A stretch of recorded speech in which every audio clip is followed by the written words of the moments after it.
Et si aujourd'hui on allait voir ensemble les trois principales choses à savoir avant d'investir dans la crypto-monnaie? Si tu es nouveau sur la chaîne, n'hésite pas à t'abonner pendant le générique. Et si tu aimes la vidéo et son contenu, clique sur j'aime avant de partir. Allez, on se retrouve après le générique.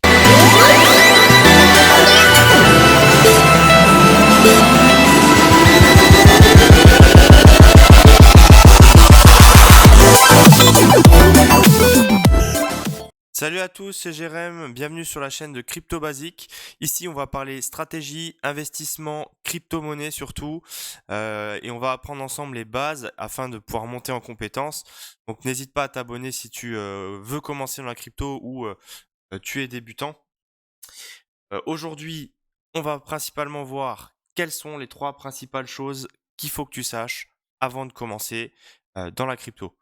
Pour aller tout de suite dans le vif du sujet, la première des choses, ça va être de comprendre les bases de la technologie des crypto-monnaies. Et cette base, elle commence par la blockchain. Donc, je t'ai mis à l'écran un schéma qui explique comment fonctionne la blockchain, et de manière très simple, c'est une technologie décentralisée, donc qui signifie qu'il n'a pas besoin d'un tiers de confiance pour réaliser les opérations, qui vont permettre de stocker et de garder en mémoire l'historique de chaque opération. Et le but premier aussi de la blockchain, c'est que derrière, elle est infalsifiable, elle est non piratable et elle est immuable. On ne peut pas la copier. C'est vraiment ce principe-là qui va faire que tout ce qui va se construire sur la blockchain, des transactions, des projets, etc., sont ultra sécurisés. Et ça permet également d'ouvrir le champ des possibles. Puisque quand on va sur de la crypto-monnaie, on va principalement pour l'aspect financier, on veut faire de la rémunération, on veut faire de la performance, etc. Et quand on va creuser un peu plus le sujet, on va se rendre compte que oui, il y a effectivement cet aspect spéculation, mais il va y avoir aussi l'aspect, justement, il y a des projets, il y a des entreprises derrière qui utilisent cette technologie et qui va être très très intéressant à développer. Donc ça, aujourd'hui, c'est le premier point. Quand tu commences, connaître à quoi sert la blockchain. Ensuite, une fois que tu as compris ça, il faut savoir que il va y avoir des cycles. Ça, c'est très important de savoir avant de te lancer à acheter de la crypto, où est-ce qu'on est dans les cycles, quels sont les cycles et pourquoi. Rapidement, la crypto-monnaie, il va y avoir ce qu'on appelle tous les 4 ans un halving. Le halving, c'est un événement qui est déjà préétabli à l'avance. C'est la rémunération des mineurs, c'est-à-dire ceux qui ont créé le Bitcoin, et d'autres crypto-monnaies, mais là c'est basé sur le Bitcoin. C'est la rémunération du coup des mineurs qui est divisée par 2. Et cela va engendrer une pression acheteuse qui va créer pendant un an et demi, 2 ans, voilà, les cycles vont se rallonger.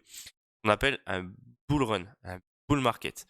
Et vous voyez sur les performances, voilà, c'est là qu'on va faire des grosses performances sur un peu toutes les cryptos.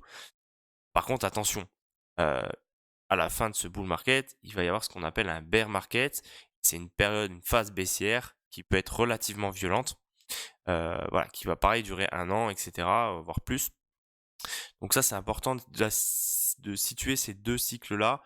Après, les autres petits cycles d'accumulation, réaccumulation, voilà, ça c'est avant les halvings généralement. Mais si on va être dans un bear market, on sait que ça peut être très difficile psychologiquement.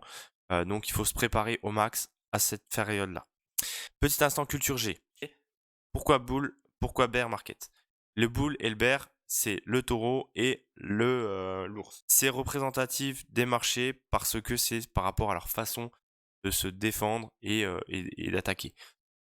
Le taureau va toujours mettre ses coups de corne du bas vers le haut et à l'inverse, l'ours va attaquer avec son coup de patte du haut vers le bas. C'est pour ça qu'ils sont représentatifs de ces deux cycles. Donc ça, deuxième chose hyper importante, c'est de savoir qu'il y a des cycles. Où est-ce qu'on est à peu près dans le cycle? On ne le saura jamais avec précision, mais on voit qu'il y a quand même des indices. Dans les indicateurs, etc., on arrive à peu près à savoir où on va se situer. Pour que quand tu investis, tu te manges pas une dérouillée absolue voilà, une semaine après parce que tu as entendu aux infos que les cryptos, c'était l'Eldorado, que le Bitcoin à 100 000 dollars, etc. Ça, c'est le deuxième point.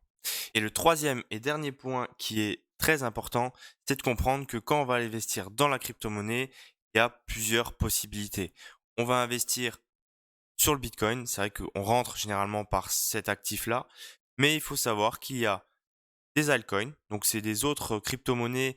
Bon, l'utilité va être différente, hein. Il y aura différents types de projets sur des projets gaming, sur de la finance décentralisée, etc. On pourra voir toutes les sortes de projets qu'il y a, sur d'autres vidéos. Et il va y avoir les stablecoins. Donc les stablecoins, ce sont les crypto-monnaies qui sont indexées sur généralement une monnaie, donc le dollar principalement, sur lequel on va pouvoir utiliser pour échanger contre d'autres crypto-monnaies. Et si on veut pas avoir une imposition, eh ben, on va passer en stablecoin et on peut faire, de l'épargne sécurisée avec ces stablecoins, hein. On n'est pas obligé d'investir sur des valeurs qui vont fluctuer à la hausse comme à la baisse. Voilà, donc il y a des possibilités. Après, il faut savoir que plus on va aller sur des altcoins loin dans le classement, plus le risque va être important. Pour les débutants, restez sur les premiers, les top 100, top 200 à la limite. Et voilà, derrière, vous avez quand même une certaine sécurité sur le fait que le gars va pas partir avec la caisse. Et voilà.